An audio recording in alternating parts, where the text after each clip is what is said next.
back. Mike Kociela, the man in charge of the Budweiser Taste of St. Louis event, is here. And we've been talking about this year's event, which is just a couple weeks away. 15 days to be exact. 15 days and counting. Yeah. And you're still breathing and probably not sleeping. Yeah, no, I woke up at 3:30 this morning thinking about Johnny on the spots. Yeah. That's my life. All the details. Yep. So in the last segment, we were talking about some of the new things coming up this year, and last year you had a kids activity area, which you're continuing that this year. Yeah. It's you know, it really took off. It's so huge to do this event at once. We outsourced little parts of it, and last year we came across the Kid City guys, and it was just unbelievable. It was a great partnership, and they put on a first-rate experience. And it's more about parent resources and education and being healthy. And so it's not like come and have cotton candy. It's more about come and have kids learn and how to be healthy. And there's all just sort of different kind of parent resource opportunities in the Kid City. So it's a great addition to the event. We're very lucky. It's such a great family event. Yeah. And then the evening, it probably becomes more of a concert. Yeah, a concert event. Yeah. And there's always food. Yeah. I mean, it's nuts. I mean, it's just a really well-rounded experience. We started this to kind of involve all of St. Louis, and our motto, you know, aside from food, art, music, and culture, the second thing we always say is it's the taste of all of St. Louis. So it's very inclusive, and everybody gets their shot to promote what they do in this city. And you know, whether it's a nonprofit or a business, I mean, it's truly about the entire city, and I think that's been part of, you know, a major part of the success of the event. Yeah, and you've got the food, but you've got artists who are there. You've got musicians. You've got concerts going on all the time. So you've kind of encompassing all of the senses, the five senses, if you will. Oh yeah. But let's talk about the restaurants for a minute. So 45 restaurants have food tastings. Is it a competition to get in? We certainly have a waiting list. Okay. Yeah, we had probably close to 100 restaurants or so apply this year, and we only allow 45 in. So how do you choose? We just try and put a very diverse menu of restaurants, if you want to call it that, you know, out so that there's a little something for everybody. Okay. There's high end to, I wouldn't say low end, but high end to quirky, you know, and I've got a cheat sheet. Yeah, go ahead. You know, pull it out, because we want to know. There's so many to remember, and I don't actually personally run. Well, if you woke up thinking about Johnny on the Spots, we don't expect you to remember every detail. So tell us who some of the. I'm just going to a couple of our Pappy's, Bogart's, Smokehouse, Prime 1000, Steve's Hot Dogs on the Hill, Steve from the Urge, yay Steve.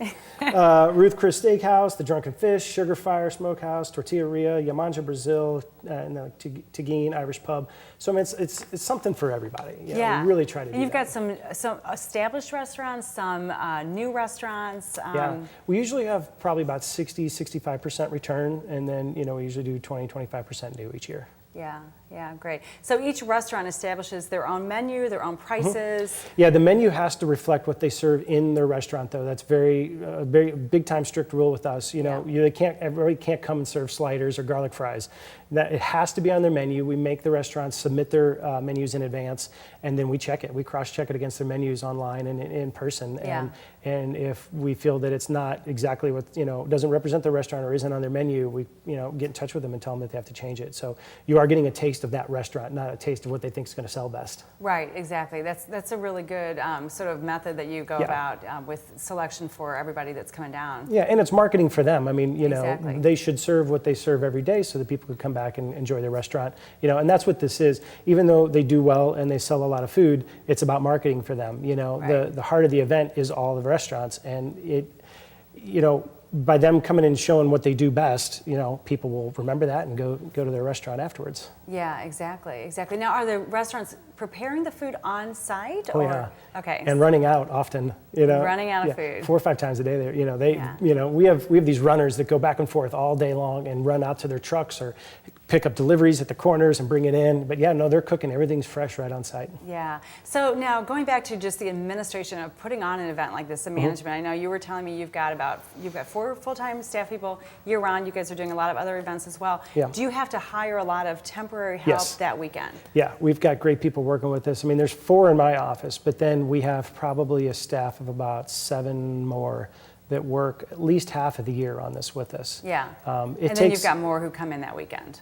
Oh yeah. Our personal staff on Taste Weekend will be 30-ish, 30 to 40, you know, changes. But and then overall though, with everybody that's working from the national sponsors to the restaurants, I'd say there's probably somewhat close to 4,000 people working the event. Yeah. Which is nuts. It's amazing. Yeah. And you started this 9 years ago. Yeah. Awesome. So exciting. And it's exciting to hear about it. So Thanks. we've got to take a break now. Just to recap, the last weekend of September, 27th to the 29th, it starts Friday evening and runs all day Saturday and Saturday evening and most of the day on Sunday into Sunday night as well. So there's lots of time for all of us to get down there. 400,000 people expected this year at Taste of St. Louis.